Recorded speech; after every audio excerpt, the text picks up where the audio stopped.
Ils savent que s'ils vous prêchent ces messages, vous allez croire.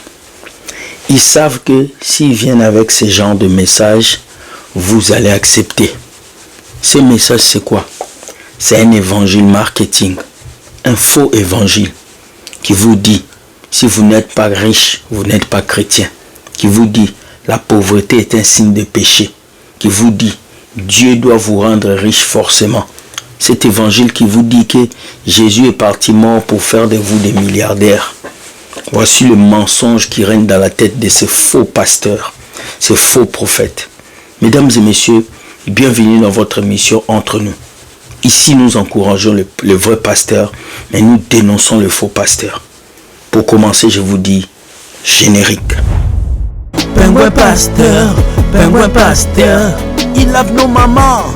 Pingouin pasteur, pingouin pasteur.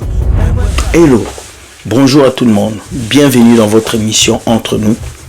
Aujourd'hui, je vous ai apporté deux vidéos. Des vidéos exceptionnelles où ce pasteur a dit tellement de bêtises que il faut que je puisse vous le dire. La première vidéo, c'est un pasteur qui vient dire que si vous êtes pauvre, c'est parce que vous avez péché. La pauvreté est le signe du péché. Mais c'est faux.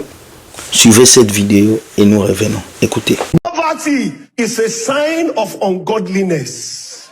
To be poor means there is sin in your life.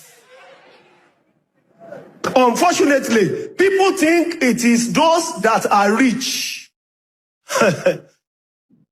that have sin in their life. Never trust the holiness of a poor man. Listen, you can't carry girlfriend. The resources are not there. You can't go to Dubai and buy a house and keep a woman. You don't have the money.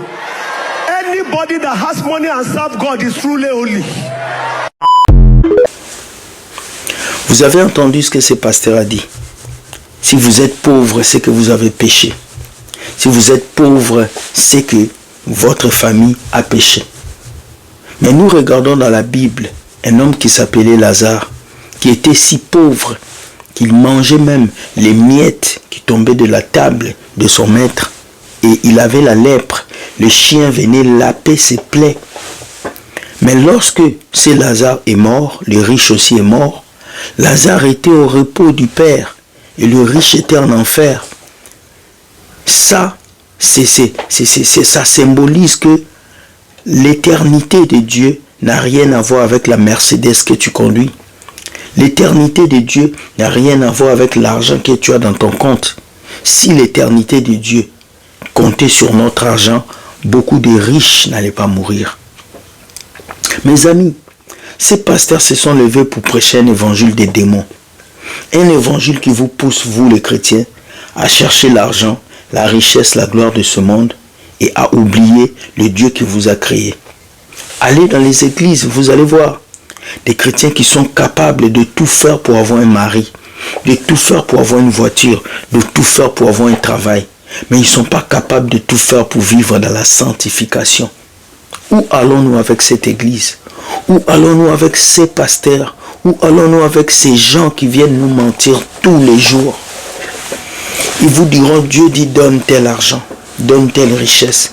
Mais est-ce que Dieu a vraiment besoin de ça? La Bible nous dit, car Dieu a tant aimé le monde qu'il a donné son Fils unique afin que quiconque croise en lui ne périsse point mais qu'il ait la vie éternelle. Aucun passage dans la Bible a dit qu'un chrétien qui est pauvre, c'est un chrétien qui a péché. Aucun. Voilà pourquoi quand vous faites des choses, quand vous n'avez rien, vous traitez vos parents de sorciers. Vous traitez votre entourage de sorciers. Vous traitez même votre quartier de sorciers. Alors que votre souffrance, c'est votre souffrance à vous. C'est parce que vous passez les moments difficiles. S'il vous plaît les amis, vous arrivez dans une église où un pasteur veut coller les saluts à la richesse de cette terre. Fouillez. Il a dit, confectionnez-vous aux choses d'en haut. Jésus n'est pas venu pour faire de vous des milliardaires. Jésus n'est pas venu pour que vous achetiez des 4x4, des voitures de luxe, non. Jésus est venu sauver vos âmes. Il est venu libérer vos âmes. En ce qui concerne des voitures, des maisons, vous devez travailler pour les avoir. Cher ami, Si vous êtes de ceux-là qui pensent que Jésus doit vous rendre milliardaire, repentez-vous aujourd'hui. Voici la deuxième vidéo. Cet homme parle de comment est-ce qu'on l'a dépouillé. Je vous avais dit que l'esclavage n'est pas fini. Ça se passe dans ces églises. Écoutez cet homme et nous revenons. Écoutez-le. De manière psychologique, mais aussi beaucoup de manière financière. Parce que on amenait tellement de choses à l'église. On amenait non seulement la dîme, mais une des manières de fonctionner des sectes, il y a toujours des collectes pour n'importe quoi. Il fallait en plus faire une collecte spéciale pour les pasteurs qui étaient là. Donc, on était vraiment conditionnés à donner tout notre argent. Dans le fond, on pensait qu'on donnait à Dieu, que Dieu pouvait agréer cela, mais malheureusement, c'est à l'homme que l'on donnait. J'ai été abusé de manière psychologique, mais aussi beaucoup de manière financière. Vous avez entendu, cet homme a été troublé psychologiquement et financièrement. Il n'y a aucune église aujourd'hui dans la vie, on va vous dire de ne rien donner. Payez pour les factures, payez pour la blouse, payez pour à manger, payez pour les sorties, payez pour les séminaires. Vous payez pour tout, mais vous qui payez pour vous? Quand vous avez des problèmes, est-ce que le pasteur paye? Quand vous devez payer votre loyer, est-ce que le pasteur vient? Non. Il est temps que vous puissiez connaître vos priorités. Chrétiens, jusqu'à quand ces pasteurs vont vous escroquer?